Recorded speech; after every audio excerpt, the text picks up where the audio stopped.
Hello everyone, I'm Bill and I'm here with the University of Toronto Human Powered Vehicles design team to present some details about BlueShift as we make into your design report. First I'll be here talking about stability. Later we'll have Savo talking about electronics, Rashab talking about the frame, and Jack to present the wheels. Stability is a delicate balance for tricycles at the World Speed Challenge.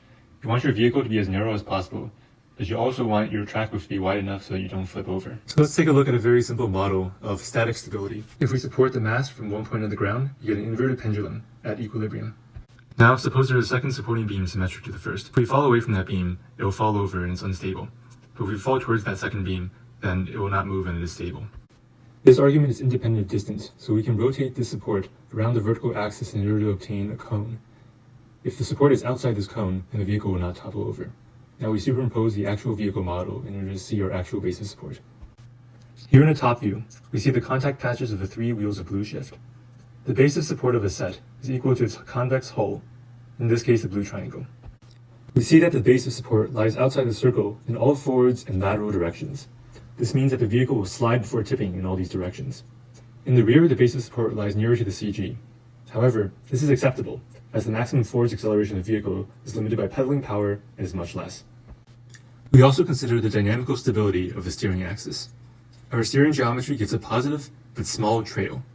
This means that the traction forces applied to the contact patch will restore the wheel towards the center. So, our vehicle will stay straight on its own, and it's very hard to roll, but a slide at high speed is also undesirable. We must limit the total lateral acceleration. At its top speed of 34 meters per second, BlueShift will experience 0.9 Gs of lateral acceleration when turning in a 132 meter radius. For a wheelbase of 75 centimeters, this corresponds to maximum allowable steering angle of only 0.33 degrees per side. This is achieved by using a 1.1 meter long steering tiller, which will provide 6 millimeters of steering deflection to either side. Coupled with fixed handrests, this allows the rider to achieve precise steering, which will not skid the tires.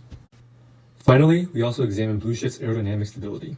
The competition allows a maximum legal wind speed of 100 meters per minute. We simulated a crosswind of 3 times this legal limit at the maximum vehicle speed. We find that because of BlueShift's unique low profile, it experiences only 60 newtons of lateral force, negligible compared to the other loads.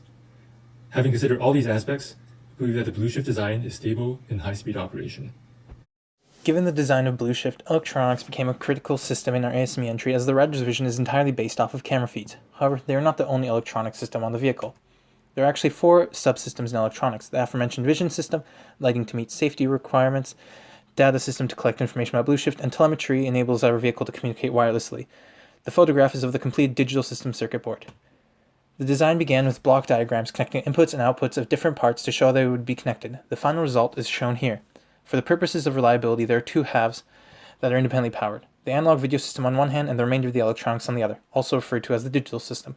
The core of the digital system has a Raspberry Pi for video processing, while an STM32 microcontroller handles most of the data collection and telemetry. This way, if one half critically fails, it will have no impact on the other, so the rider is always provided at least one view of the outside, allowing for a safe pullover and stop operation. Video is made up of several cameras and displays. The main display is a front-facing, run by the digital system. The Raspberry Pi enables us to impose an overlay of vehicle information on the video feed as it is streamed to the display, which runs at standard HD 720p resolution and a frame rate of 60 frames per second. The overlay itself is updated between 5 and 10 times a second and is written in Python. Separately of this is the analog system. It is composed of 3 analog video cameras directly connected to 3 separate displays for simplicity and reliability. One of these cameras is a redundant front-facing camera with a 60-degree field of view. The other 2 cameras are fitted with 60-degree wide view lenses to provide a view of what is happening at the sides and behind the vehicle. To ensure the functionality of the remaining subsystems, we tried to keep them as simple to implement as possible. For lighting, this meant using a reference design of an LED driver circuit and controlling it primarily using buttons. For sensors, we opted for off-the-shelf modules for complex functions such as GPS, or simple components for basic ones such as a resistor divider to monitor the battery voltage. The telemetry is based off of NRF24 modules connected to the STM32 microcontroller. These were selected given proven ranges of 1.1 kilometers with a clear line of sight while maintaining the required data transmission rates. The frame was designed to far exceed the regulatory expectations for safety provided by the ASME rules.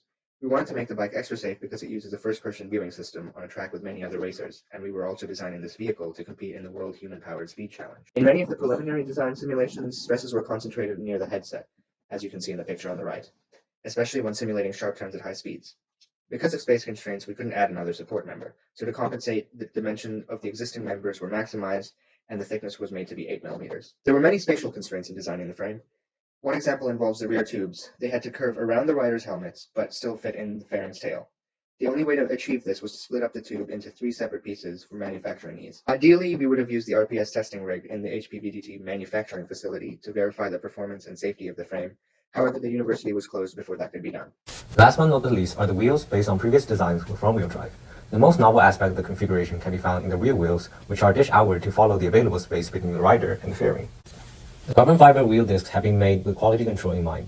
The wheel disc molds after CNC machining are sanded and epoxy sealed to ensure surface quality and longevity. The releasing agent prior to each layup reduces damage during the ejection of finished parts. Attention to details continued during the layup process. To fix the fibers on the mold, adhesives were gently applied to avoid impedance to the flow of infused epoxy. A carefully sealed and inspected vacuum bag and tube system ensured that the part conformed to the shape of the mold without voids, inclusions, or loose fibers.